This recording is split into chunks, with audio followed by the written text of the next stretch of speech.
night.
Hello, everyone, and welcome to horrornightoasis, a radio show where we discuss all the latest movies and news from the world of horror. Joining me tonight, as always, is my co-host Ian. Ian, are you there? I think so. You've been eating your spinach, Ian? No. No, I don't blame you. I like spinach, but yeah, this is not the good. This is expired, spoiled spinach right here. No, we are here. And man, this has been one hell of a February, I'll tell you that much. The films that we're reviewing, there's just like no rhyme or reason, and like here we are. And surprise, just unexpectedly watching these movies that just come out and like, all right, that's our life now.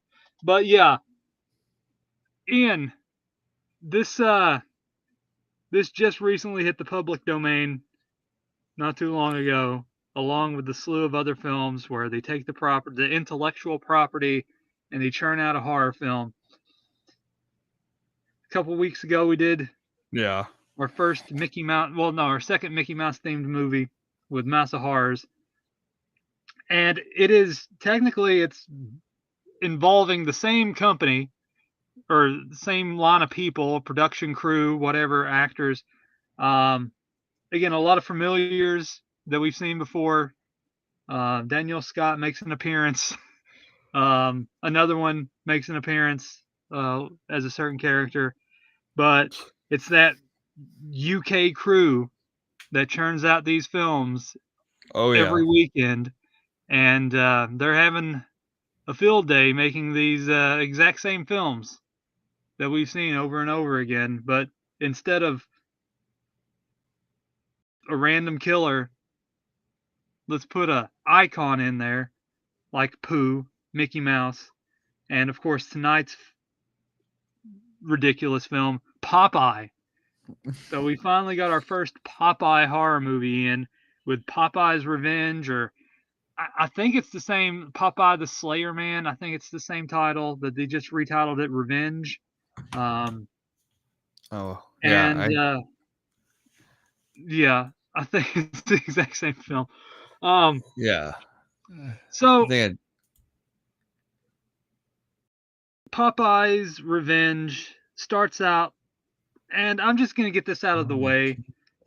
This is a pale imitation of the Winnie the Pooh Blood and Honey films.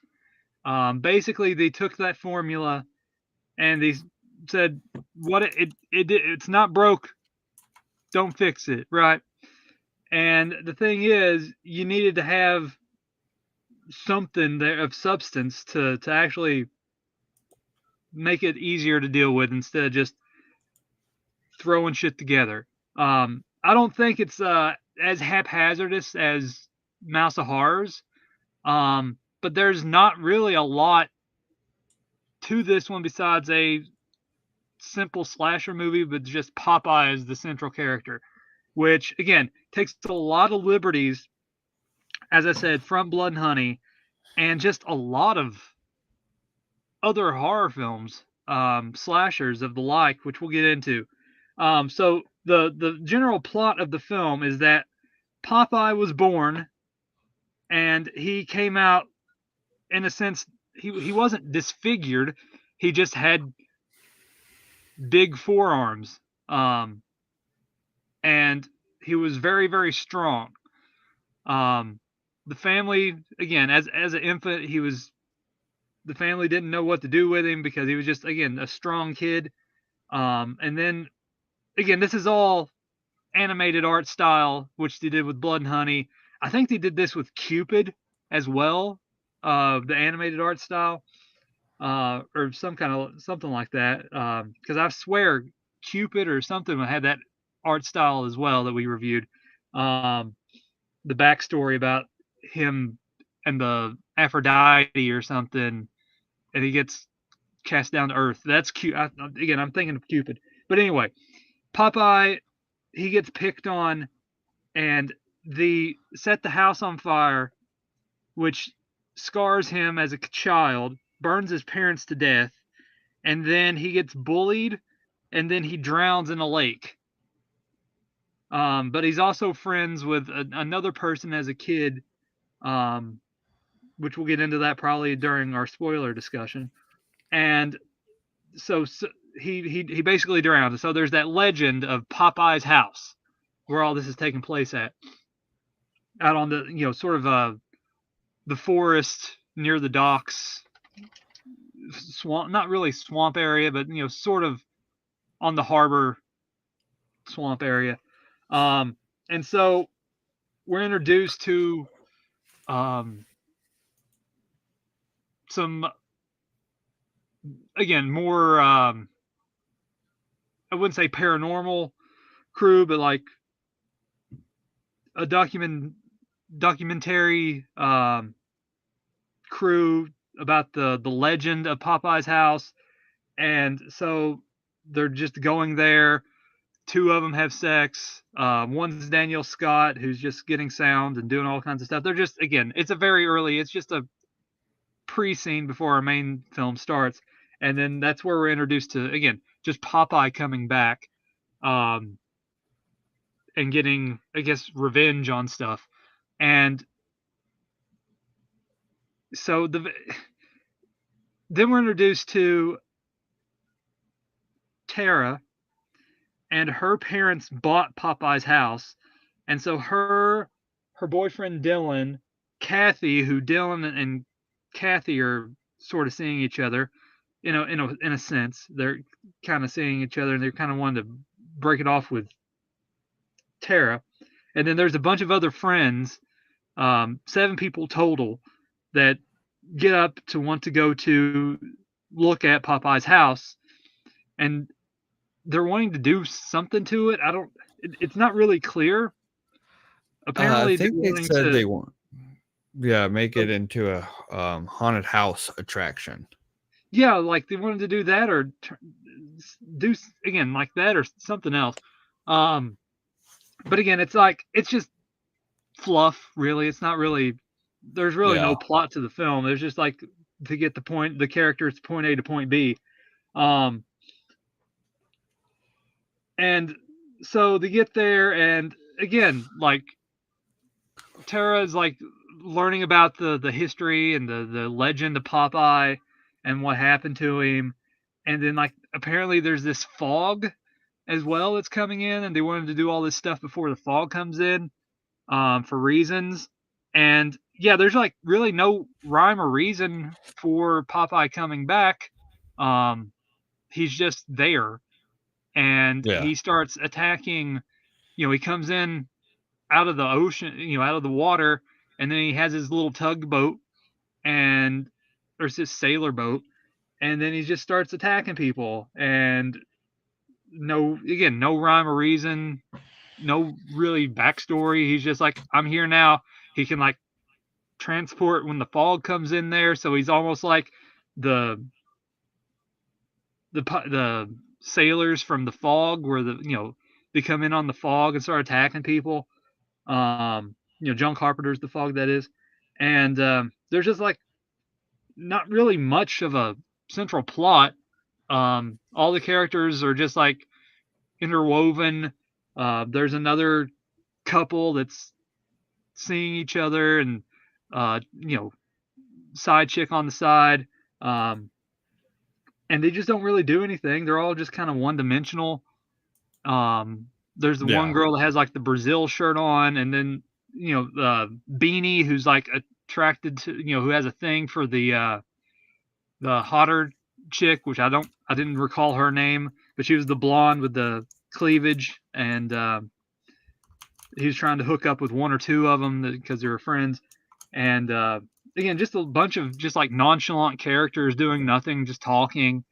And again, it's a very it's one of those where it's a short watch at 79 minutes, but it doesn't feel short, because the issue is that they kind of strike out early, and they just don't know how to make up for it towards the later act of the film.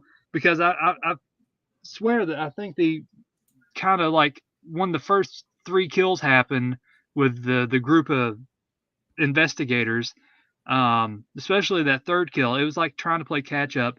And there were some okay scenes towards the later act when he's going after them, but it just doesn't have that same flair, because it sort of how Mouse of Horrors was. It kind of loses a little bit of steam, but it doesn't have the ridiculousness of Mouse of Horrors. Whereas this one's just reminded me of like Hatchet, because like half the things that Popeye does is all relegated to a certain slasher villain. Like he's burned, or he's bullied, and that's Jason Voorhees from Friday the 13th, and then he drowns in the swamp, the water, and that's Friday the 13th. And then of course like Hatchet, where like he gets bullied again, and then like instead of getting a hatchet to the face, he gets burned, and he because it's at his house, and like everyone's going to Victor Crowley's house, and this one's they're going to Popeye's house. And then of course I mentioned the fog, with the fog rolling in, and Popeye shows up attacking people.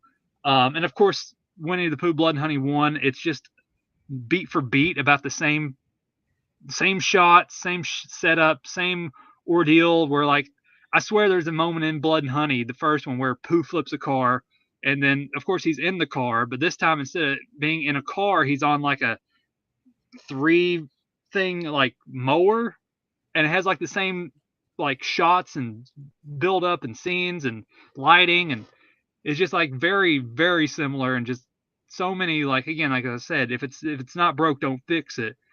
But they just don't really do anything. Like some of the kills are okay. Like I said, when I was coming into this, like the only thing I really wanted was to see someone's head, explode, and like he like it's a brain, or like the brain pops out, or the eyes pop out, and like he eats it or something, like spinach. But again, that he couldn't do that. But at least we got the head, crushed and eyeballs popped out. I was like, that's the third kill. I was like, okay, I got what I wanted. And then that's where it kind of, again, like it couldn't keep going with like its outlandish kills, because it's just like they didn't really, I don't know, it just didn't feel right with Popeye like it did with Pooh in Blood and Honey 1. It just felt odd. And it's weird to see, Popeye in this Hatchet sort of role that they're billing him as in this film. Not to get me wrong, that there's like not things that's like, again, like there's parts I liked, like the crushing sequence and like all that, but and the hot tub scene where he's strangling the girl and like grabbing her tit at the same time. And I'm like, oh, that's interesting. So like there's moments there, but it just doesn't hold your attention, because it's just kind of vanilla, even with its sort of outlandish and zaniness. But Ian, I'll let you give your thoughts, and then we'll go back and forth. Well, I liked Popeye And that was it. I liked the character. Like, I thought they had fun with Popeye and what he was all about. But it just, like, his backstory was all over the place. Yeah. He, I don't know, like, all the characters were, like, flat. Like, they were supposed to all be these interesting, they randomly threw in, like, the cheating aspect and all. Like, they tried to get us to give us depth to these characters, but I felt like they didn't. They didn't succeed very well because I did not care one way or another about anyone in this film. Like, they were all like just partying randomly for no reason out in the woods to renovate this house for whatever reasons, which were quickly, like, any reason they gave was like quickly abandoned. Like, they didn't try to do anything that they said they were going to do. And I was just like, oh my God, shut up. I just kept thinking, shut up so many times. Just like, I don't care about like what's going on right now because you all are insufferable. Like, it really felt like they were trying to capitalize on the popularity of Blood and Honey and just do like their own shitty spin-off of it. And it just didn't work. I felt like Popeye was in a completely different movie than what we were watching.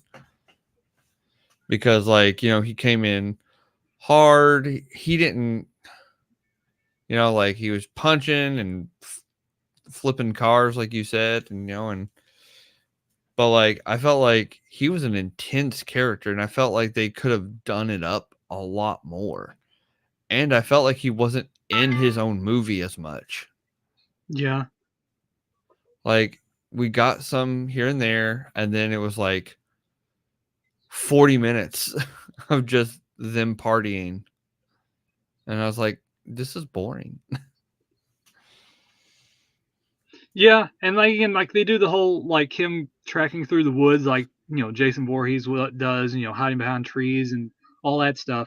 And as you said, like the characters are just they're not very good or interesting compared to again here we are comparing it to like Mouse of Horrors, and like some of the characters weren't good in that either, but it was just the off the wall nature of Mouse of Horrors, which I think I give it a little bit of a nod is better than Popeye, just because of the sheer randomness of that film. And it's almost like an asylum knockoff, where like they're just like whatever, let's have Pooh and Mickey fight on a boat and get attacked by a shark in London, And this one is just like there's I don't understand the reasoning for Popeye coming back. I mean, they Yeah. bring it up a little bit. Again, we haven't got to the spoiler discussion yet, so I don't know if you want to get into that yet, just right yet. But like he just randomly shows up, like no seance, no. I mean, I guess it's sort of hinted at early on when he gets the note under the door. But it's just like, oh, you're here now, and like, why is he angry at these people? I mean, is it just because they're in his house? I guess. How dare you enter his house even though it's up for sale and it's been abandoned for so many years? But whatever. Um, it's your fault, my brother cheated on you. It's one of those ordeals. Like the house is abandoned. It's your fault. The bank put it up for sale. And they just again they don't really do anything either. They're just like as you said, they're just partying and in the hot tub and trying to get laid or getting laid. A lot of bickering, a lot of relationship discussions about, oh, you did this, you did that, I'm angry, blah, blah, blah. Characters that really serve no purpose besides just to walk around and get attacked in a certain fashion. Or, again, the kills are kind of not as great as you would, or not as good as you would want them to be. I mean, there's a few, like I said, with the head smash, and of course the one on the pier, the dock with the anchor, because he's going around killing people with an anchor. And it's again, like I said, it's a interesting look, and again, you never seen anyone killing one with an anchor, but well, except for Harpoon, the Well Watching Massacre film with Gunnar Hansen, I think's in it. Like that one, they have like anchors and harpoons using people to, but like it's a slasher film. Not many in this nature. And as you said, like he is an intense character, where he's going around just like, again, breaking arms, flipping, cars, strangling people, crushing heads, eyeballs getting popped out of people's skulls. And again, like he's burned, so half his skin's burned, and his face, I mean, his left side. And like he looks, again, you got that a little bit of cropsy in there from the burning. And again, there's just like a lot of nods or just other 80s films and slasher films that this is just copying or just using as a template for this one. There's even the wood splinter scene, which is exactly out of like Lucio Fulci's Zombie, and like a bunch of other films have used that template as well. But like the eye splinter scene, there's an exact replica of that in here. So there's like all these nods and copies of like other films that's like in this, like,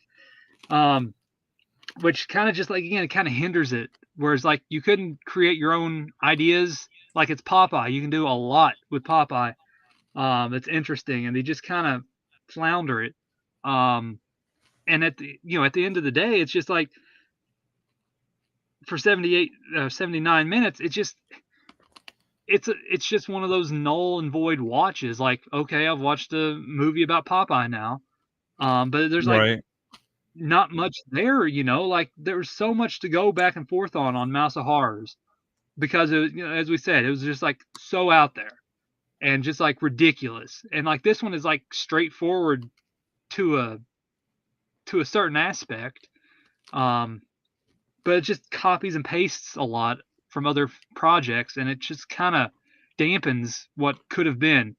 And they needed to give a little bit more reasoning to Popeye and like his revenge aspect, because that wasn't all too clear. The characters were just one-dimensional. The kills could have been done a little bit better. Again, some of it was all right. I mean, I like the one where he goes through again, spoilers for a certain kill, but it's the very beginning of the movie, the couple, investigating couple, when they're doing it, and like he just pushes his arm through the girl's, midsection, and just like hand through there. Like there's some cool moments. Like he could have like ripped people apart, just like show his strength. Like if you're going the hatchet route, Victor Crowley has like superhuman strength. These killers do, but like they don't do anything. He's just like attacking people with a anchor or some kind of wire around their neck, strangling them, and they're just like they're not really showing his like big brute strength that is Popeye. I mean, there's a little bit of an Easter egg nod there with the spinach can getting tossed in there, but they don't really do anything. It's just like, oh, here he is. He threw a spinach can. It's open. And he looked at it and was just like, yeah, spinach. Yeah. I was like, that's. And they couldn't even get him a corncob pipe. They just got him a regular pipe. Yeah. And that's a little bit of a minor nitpick. Like, just getting him a normal pipe. It's just kind of like, you look like one of those guys in one of those like lecturing studies. And on this day, was when Popeye ripped the person in half and his eyes popped out. And so, I don't know. They could have done something, like, I don't know. It's just like,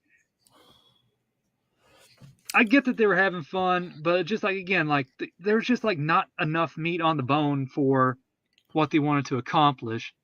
And like, again, it's in a sense, it is sort of better than Mouse of Horrors, and it's better than the Mousetrap, but it's still just like there's not enough there where it's memorable, and that's the downfall of it.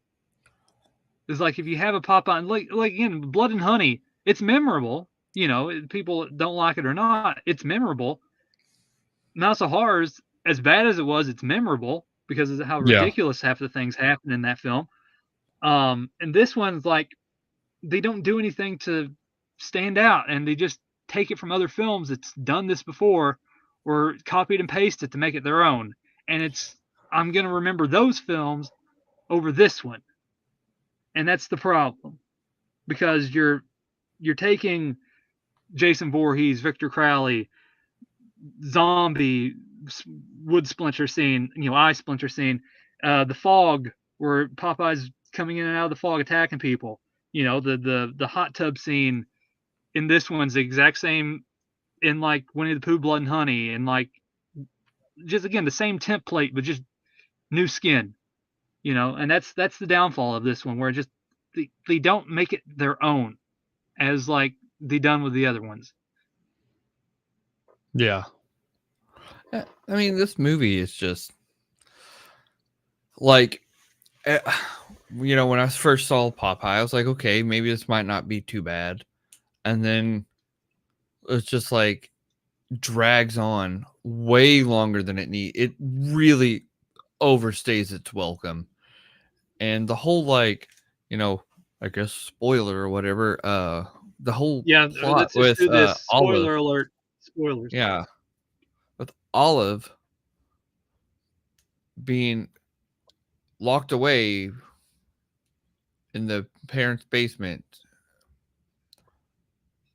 I was just like, that just felt shoehorned in for no reason other than to just try to connect Popeye and Olive. But I was like, which is a weird thing to do. I thought it was a very weird choice. Because I was sitting there thinking like that girl that Popeye was obsessed with was going to have like a nickname of Olive Oil or something. Because she always used olive oil or something when she was a kid. And I was, it was like something stupid. Like I felt like it would have gone that route. It would have made more sense. But no, she was like, no, that's my brother. My parents locked me away. And I'm like, so they locked you away. And then they're like, they didn't. Yeah, like again, so they locked him away. They locked her away, right? But then they're burned, so they're dead. He drowns, and so she's just living in the basement, like for all these years. It's one of those things where just like I think when they came and looked over the house, they would have looked in the basement. So that's kind of a moot point. And it didn't say how she escaped. Oh, when mom and dad would forget to feed me, he would bring me food. I'm like I have no idea. It was just all over the place. The story was everywhere. And like when Olive popped in, she was like, he's not gonna like it. No. And it's like, okay, I got a crazy ass wig on. I got at the dollar store for $2. I'm gonna look all crazy and wild was out. So bad. Yeah. That was one of the worst wigs I've seen in a while.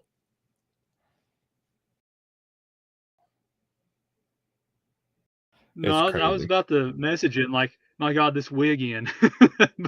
But I think that was one of the moments where I don't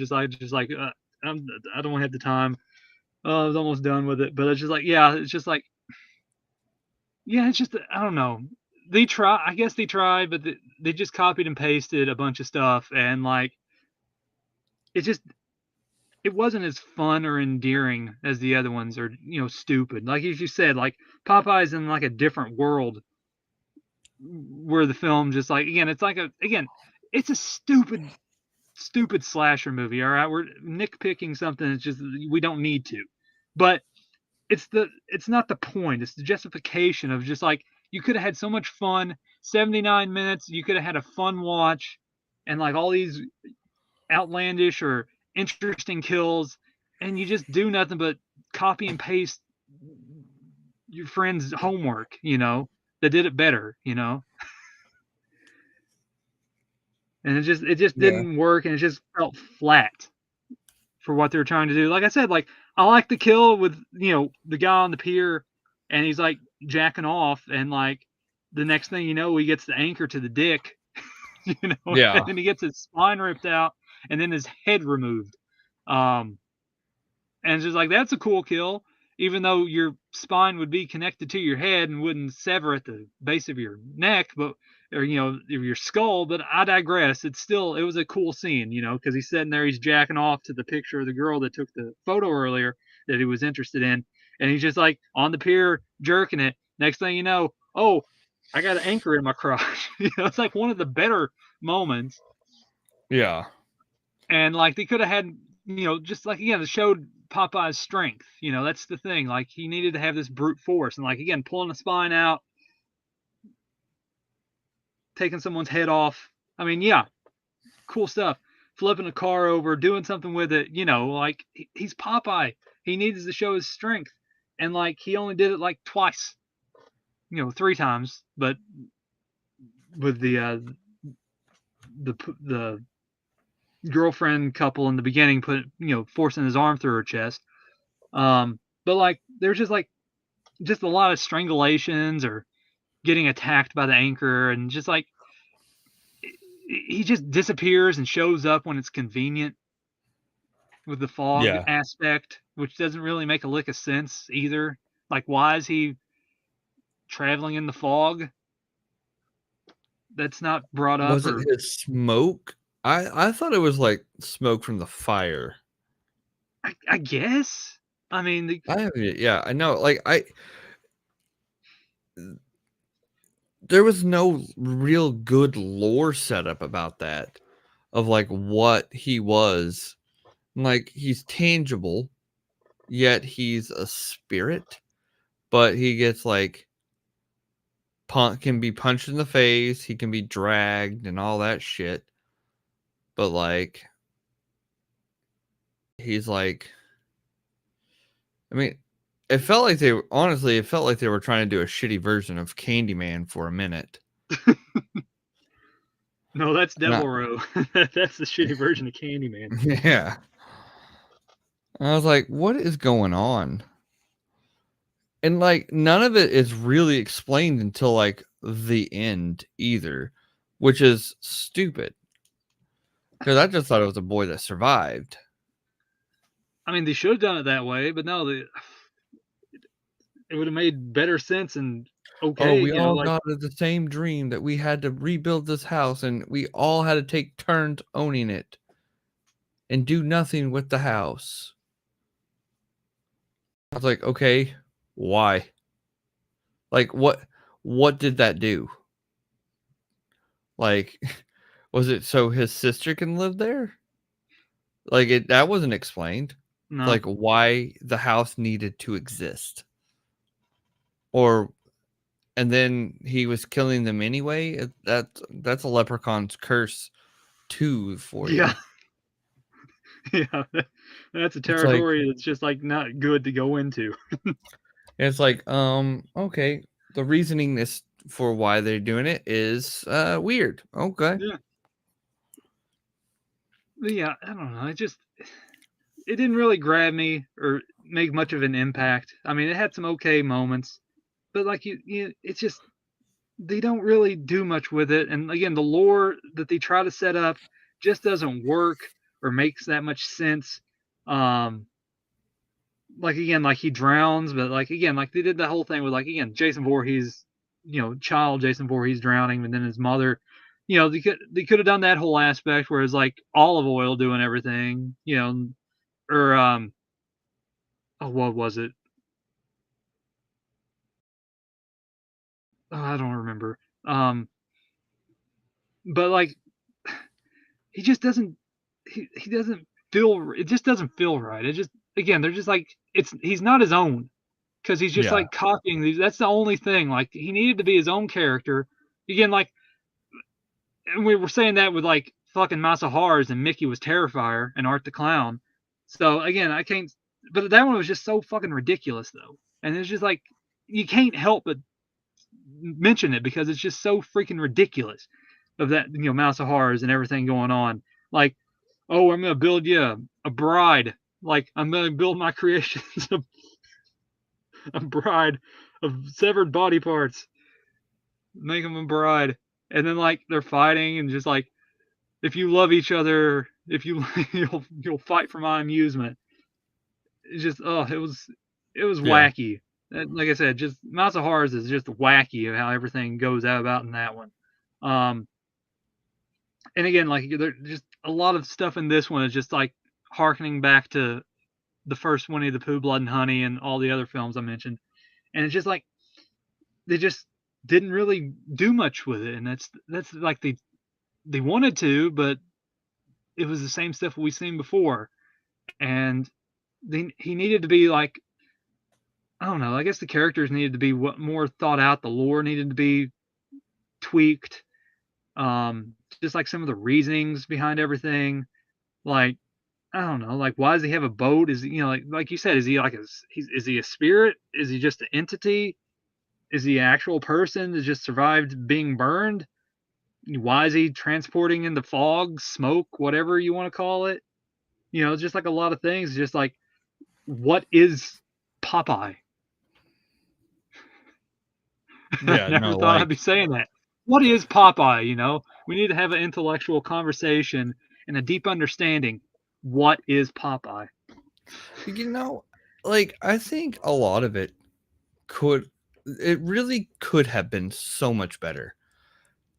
Like, and the hot tub scene was literally ripped from Blood and Honey. Like, you cannot convince Yeah. me that it wasn't, because when I saw the hot tub, I literally was like, they better not do that random pointless scene where you just this moderately attractive woman is just got her tits out, and she's just doing it for like fucking 10 minutes of just us seeing her tits.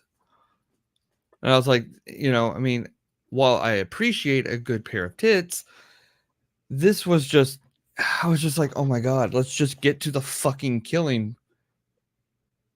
This doesn't need to be this long. It does not need to be that long.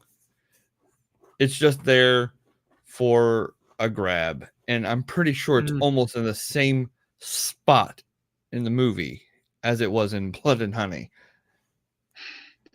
Yeah, like I said, there's the hot tub scene, and then there's again the car flip scene, which I think Pooh did, and then instead of him being behind the driver's seat of a car, he's on, Popeye's on a mower thing, and it's just like the exact same beats, and like Popeye gets dragged, Pooh gets dragged. The hot tub, there's just like the whole reasoning to going to the house is sort of similar, with the girls going there for a girls' night, and like they're on the edge of the woods of the 100-acre wood, and like this one, oh, my parents inherited the house, bought the house, we go there, oh, it's Popeye's house, and then Popeye comes out of nowhere, out of the woods and from the ocean, and it's just like the exact same film almost. And like I said, it's just like, if it's not broke, don't fix it, and that's what they did. They just like, all right, we can just insert Popeye into this, and I don't know. I really wanted to have some fun with this one, but as you said, like, it's just not fun, and like it should be, and it should be outlandish and stupid and wacky, and have a fun time talking about it. Like, and then this happened and that happened, but like we're talking about these scenes. It's exactly not pitched, but plucked out of other films, and like it's not fun to talk about scenes from other films because I'd rather talk about those other films because they did it first. Yeah. It's just those carbon copy films. They just said, like the Asylum films, or like Abraham Lincoln Vampire Hunter, and then Abraham Lincoln versus Zombies. One's or Snakes on a Train, Snakes on a Plane. It's the exact same thing, but like different liberties. And they just like try to do something a little bit different, but it just doesn't quite hit the mark of what they hope to achieve with it. Yeah. And it's just like, yeah, it's just, and he's getting for like 79 minutes. It should go by fast, but no, it's one of those slow 79 minutes with like not a lot going on. You know, I And kept checking the time because I was you like, said, like, yeah, it's just it felt like it was a 2-hour, 3-hour movie. yeah, it's just like nothing stood out, you know, like everything that happened with Mouse of Horrors, you know, just like we're gonna have to compare it to that and Blood and Honey, because like it's that public domain theme that we have going on here, and like there's just like there's more memorable stuff in those other films to talk about and discuss than this one. Like again, like some okay kills here and there, but they kind of squandered Popeye a little They bit. Like really did, they and could it have made made him me so much more upset. something else. They really could have done so much with Like Popeye because they had literally the best setups for it. But then they just wanted to go this weird uh like drama route that really didn't even go anywhere. And it was just ridiculous. And you know, it's sad yeah, because out of all of them, when we first got word of a Winnie the Pooh horror movie, I had very low expectations of that film. And I was pleasantly surprised by what we got. You know, was it perfect? No, but it wasn't as bad as I was expecting. But, and it just feels like they're trying to rush to capitalize on the success of that. And I yeah, it's just, just like sort of like the Mean One. This is like this year's version of the Mean One, where they have the character and they could have done so much with it, and like the lore behind everything doesn't make sense, like they did with the yeah. Mean One and the Grinch. You know, like oh, he's in the mountains of North Dakota or somewhere like that. It doesn't like where, why is he in the mountains for this place that like this town is like getting these tourists to come there? It doesn't make sense for the Grinch to attack people in the mountains, but for the timeshare shit angle that they were trying to do with that, just like didn't, and then they didn't do anything interesting with the Grinch and the kills either. Like he could have done all this stuff, and it's just like they barely did anything. Like I think maybe someone got strangled with Garland, maybe but there was like a lot of just nothingness in that bar fight scene with the, and just like they just didn't do much with it. And like this is like the exact same thing, but there's like a better, it's better suited for Popeye than it is the main, the Grinch. But Yeah. and like they did more interesting kills, and it's a lot more bloodier, even though the blood looked like chocolate syrup. But like they tried, even though they are ripping off other films that we've mentioned over and over. But again, like I think it's a little bit better than the Mean One, just in that regard. But both of them are pretty much on the same par in a sense, because Yeah. like they have the idea, they just don't go through with what they're wanting to do, and it's kind of messy with the lore and things that they should do for the character, but they just fall through the cracks. Yeah, they could have you know, leaned heavy into it. Like, with this whole spinach thing, they could have said, when they locked him into the basement, uh, all they ended up giving him was just cans of spinach every day or something. But no, just gave us a random can of spinach for no fucking reason other than just as a nod. And I mean, I get that, but it's just not very good. Like, there's just so many things in this movie that I just wish they would have just put a little bit more thought into it. like they could have done something like that. He stabbed like Popeye or did something to hurt him, and then that's when he uses the spinach and like he heals his wounds. But they don't Yeah. do that. Like Or there's like so many little things, little intricate details that you could use for Popeye and make the movie that much better. Like maybe he gets his fingers cut off, or like I said, stabbed or sliced or cut open, and like he just like takes out like a can, rips it open, and chugs it, and then like his wounds heal, and just use it as a health aid in a sense, and yeah. just like they don't do nothing, like they don't. Like you said, it's tossed away like a can, like literally in the film. They just like, here's a can, just recycled it.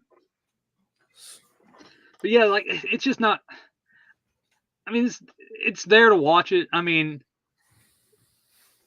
but I don't know. There's like they could have done so much better with it. And like if they do a sequel, which I'm sure they probably will, or someone else will come out with another Popeye film. But like, there's so much to do with this character as a horror villain, and like they almost sort of had it, but he needed to be his own character, and he didn't need to become like all these amalgamations of other horror villains. He didn't need to be Jason Voorhees. He didn't need to be Victor Crowley. It didn't need to be a ripoff of The Fog. It didn't need, it didn't need all these other, burn victim. It didn't need to be Fred. All this other stuff. And he needed to be his own thing. He didn't need to be rip off of Winnie the Pooh, Blood and Honey. Yeah. Ripping off scenes exactly, straight out of that film. He needed to be a brute, which he was, but he needed to be his own person. Yeah. I wanted him to be a brute with like a wisecracking brute. Yeah, he just grunts. Like he could have done a lot of. It's like we don't need every slasher to just be a menacing big guy that just barely speaks. And I was like, you can do things with him. Like you can, because what I was expecting is at least to like for this to lean into a more of a comedy route. And it could have worked. I think it would have worked a lot better had it been for that. But no, they just wanted to focus on a teen camping trip. Well, not even teen. They were like probably in their mid-20s. Well, like, some kids camping-ish in a random house that when they're like, oh, it's 6 p.m., but it's pitch black outside. And when they said it was 6 p.m., there's light coming from the window. And I noticed, I was like, because it goes, oh, it's 6 p.m. Oh, why didn't you wake me up? And it's like, we don't know where everybody's at. And you just see like light coming from the window. And then you see that girl running after, the girl in the pink skimpy outfit was running through the woods. And it was like pitch black outside. And I was like, those two were different. This is the power's out. But the power's still on. Grandma? That you? But nah, it was just, I don't know what it is about these people that like they start off and have like really good and interesting characters but they don't do what they should with them. Like, do they just hate the concept of good characters? I think it's just write a script in 2 days, 5 days, however long, and get it out, get it greenlit, get the production, and then like get there within like a month. Just like in and out, quick buck. Get it picked up by ITN, as with all these are, and get it out there for the fast, easy, quick money. And Yeah. that's what it is. It's just quick and easy, stuff. Like we don't have a care. We got a general idea of the character, whatever. Just do what you want. And again, like this, it's not a. It's kind of a.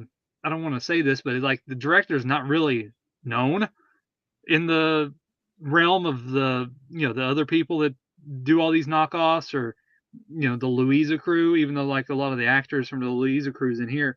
But just like he's sort of new.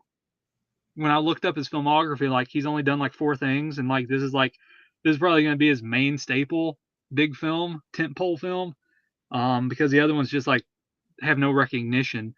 So you put your name out there to the big title like this, and then you hope for the best, I suppose. But like again, it's just kind of again lost cause, honestly. Even though it should have been a batter, it should have been a home run. But they could have done so much more with Popeye. The lore is just not even there or touched upon really. The olive oil, olive angle with the sister in the basement, and her just getting revenge or bringing him back because it's not clear like why he's back. I mean, I'm assuming it's her that brought him back, but there's no rhyme or reason for it. He's just, oh, I'm here now. And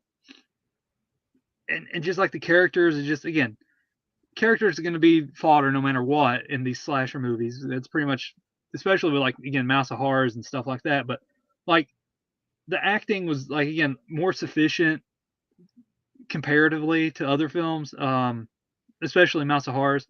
But it's just like it's just forgettable in a sense. Even with Popeye, there, it's like, oh yeah, I don't remember that except for like it's Popeye slasher movie. It's just kind of it's like the mean one. Like, oh yeah, it's that one. Whatever. We don't name call the mean one unless we compare it to the other public domain films because that film wasn't very good. And like this one, it's going to be right up there beside of it, where it's just like they did not know how to work the film properly without stealing it from other films. And that's the downfall of this one, where it's just it doesn't work. You got caught copying your classmate's paper and you're in detention. It's like I can see, you can change up a few things here and there, maybe put a 2 instead of a 3 or something, make it look like you're not copying, but you pretty much got caught copying, and it's just not it. You're in detention, in a sense. But yeah, like they could have done so much more with this, and it could have been so much more entertaining if they followed through with Popeye's strengths and wove it into the story and made everything more clear. Whereas like again, this brute and like the spinach comes into play, and just like all these aspects, it just like null and void half the time. And like I don't know, I wouldn't really say check it out, but I mean it's Popeye. I mean you're not gonna get too many of those, but I don't know. It's just it's mediocre with some okay, like 1 or 2 okay kills. But it is sort of unremarkable, even with that, and because it's just mediocre. I mean, it's just I wanted so much. I mean, I got what I wanted with the third kill with the head crushing scene, but I just wanted a little bit more than that. Like, okay, if that's how we're gonna do it with the third kill, maybe we're gonna have some fun going on with some more interesting kills, and then it just divulged into none of that. And yeah, it's just 9 minutes. It's just kind of dull with no rhyme or reason for why things are happening, and a lost cause for Popeye to understand who is Popeye.